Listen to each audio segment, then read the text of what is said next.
Apa? Sebenarnya ini bukan masalah, Bang, kok nggak bersyukur, bukan masalah nggak bersyukur gitu ya. Karena toh di Bandung juga masih normal, masih 8.000 gitu ya. Belum belum turun dan belum ada notifikasi atau apa itu nggak ada gitu ya sebenarnya.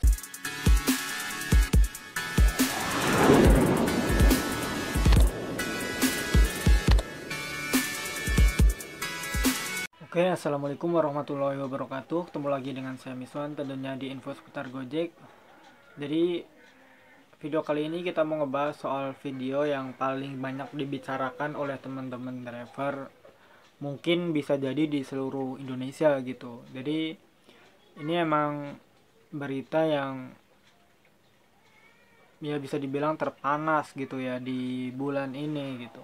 Jadi kemarin itu saya dengar soal perubahan tarif ya, perubahan tarif untuk GoFood ya. Jadi ada penyesuaian yang kalau di garis bawahi itu dikatakan turun gitu ya, antara 6.400 sampai 8.000. Dan ini bisa dicek di halaman bantuan ya, di kolom tarif atau poin gitu ya. Jadi di sini ada intinya sih di tarif gitu ya. Nanti teman-teman bisa dicek di kolom bantuan, di situ kan ada pilihan soal tarif. Di situ dijelaskan bahwa di daerah-daerah tertentu gitu ya, ini kan berbeda-beda ya antara Jabodetabek dan kota-kota besar yang lainnya, itu ada yang berbeda ada yang sama. Dan di Bandung juga termasuknya itu kalau nggak salah ya, ini mudah-mudahan saya nggak salah ngeliat, itu emang 6.400 sampai 8.000. Tapi pada kenyataannya di Bandung itu belum ada perubahan sama sekali. Jadi di Bandung itu masih 8.000 ongkos minimalnya ya, meskipun seperti yang udah kita ketahui ya, bahwa kalau di GoFood ini jemputannya bisa setengah edan. Aduh, jadi parah banget emang. Saya kasih contoh ya, ini penjemputan saya kemarin. Ini jauh-jauh banget. Mungkin bisa 3 kilo gitu ya. Ini kan jauh lah. Kalau kita nggak tahu mungkin ya kita males lah. Cuman kan mau gimana lagi, emang sistemnya kayak gitu. Kita mau nyari yang deket kayak gimana gitu. Karena semua orderan hampir sama, penjemputannya jauh, ya udah kita ambil aja. Kalau kita nyari-nyari penjemputan yang deket ya nanti kita nggak dapet gitu kan. Nah ini yang harus mungkin diperhatikan oleh manajemen Gojek. Harusnya ada perubahan sih kalau menurut saya, karena penjemputan jauh kayak gini ini dihitung nggak gitu ya untuk masuk ke skema tarif. Karena kalau misalkan penjemputan 3 kilometer sedangkan pengantaran 3 kilometer, ini kan kalau misalkan setahu saya dihitungnya nanti cuma 3 kilometer, padahal kita harus ke tempat penjemputan 3 kilometer, ngantarnya juga 3 kilometer, itu udah 6 kilo gitu ya. Jadi lebih banyak pengeluaran untuk bensinnya nantinya gitu. Nah, kita bahas lagi ya soal tarif. Ini tarif ada penurunan di berbagai daerah. Kemarin saya nanya di YouTube gitu ya, dari penonton-penonton ada yang eh, komen itu beberapa wilayah udah ada penyesuaian terjadi gitu ya, antara lain kayak di Surabaya gitu ya. Saya sih nangkepnya cuman di Surabaya yang udah bener-bener fix gitu ya. Terus ada juga yang komen di Jogja, tapi di Jogja ini saya nggak tahu udah atau belum gitu ya, karena nggak balas lagi si drivernya.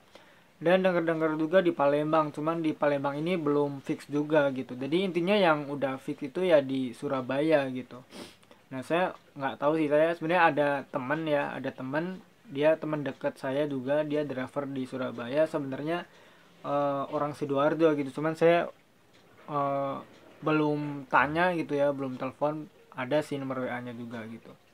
Nah jadi intinya sih kita mau menjelaskan ya bahwa sebenarnya driver itu nggak semata-mata nolak gitu, nggak ada apa, nggak ada dasarnya. Jadi kita itu nolak ya ada dasarnya lah. Masa kita nolak tapi nggak ada dasarnya, kan nggak mungkin gitu ya. Jadi gini, kalau misalkan sekarang aja ya, misalkan kita hitung minimal minimal tarif eh, GoFood misalkan 8.000 ya, itu sebenarnya juga udah ya bisa dikatakan pas lah sebenarnya. Kalau menurut saya pas. Jadi kita kan harus menghitung kayak biaya parkir eh, pas kita ngejebur di resto, misalkan gini ya, kayak di Bandung contohnya gitu ya, yang deket aja lah.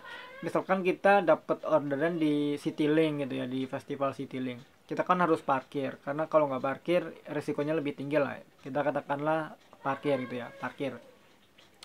Untuk parkir katakanlah kita rata-ratanya kan 2000 ya, meskipun kalau untuk driver sebenarnya 1000 juga nggak apa-apa gitu ya, tapi kita hitung rata-ratanya aja 2000 gitu ya.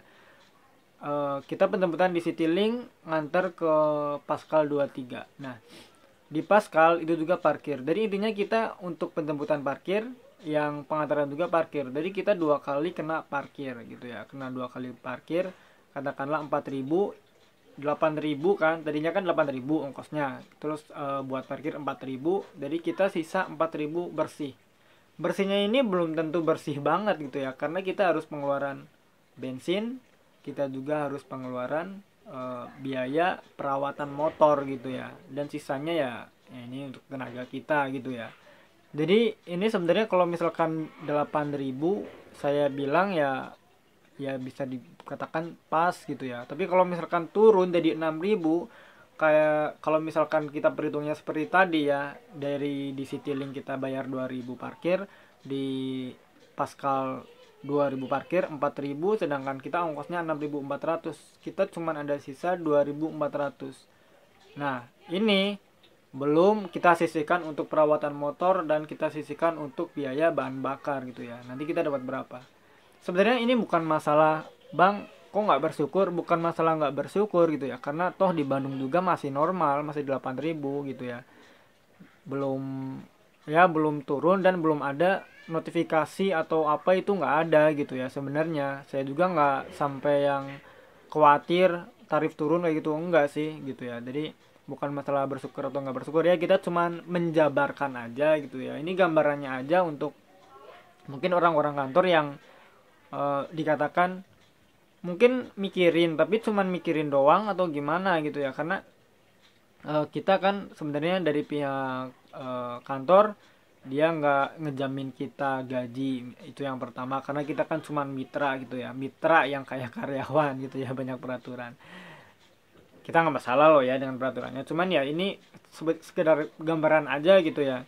Nah kita cuman mitra, kita kan nggak dijamin gaji, terus kita nggak dijamin dari bahan bakarnya atau di servis motornya. Banyak banyak banget ya driver yang setiap bulannya itu nggak rutin untuk perawatan motor karena emang nggak ada gitu ya. Dan saya juga termasuk salah satu driver yang tadinya itu untuk motor itu sangat jarang untuk diservis, paling ganti oli aja yang apa, yang rutin gitu ya. Oli juga kadang sebulan kadang lebih gitu ya, kadang lebih dari sebulan baru baru inget atau baru ada uangnya baru diganti oli. Tapi ya kita intinya kalau udah masuk bulan berikutnya kita harus mulai pikirkan oli supaya rutin gitu ya, karena biar nggak turun mesin. Tapi kalau misalkan untuk servis ini jarang-jarang banget ya, ini baru saya pikirkan beberapa bulan ke belakang untuk rutin gitu ya, karena motor semakin kesini kan semakin berumur semakin berat gitu ya dia kinerjanya. Jadi saya berpikir ya udahlah, kita nggak ada salahnya untuk sisihkan untuk servis motor. Tapi banyak banget driver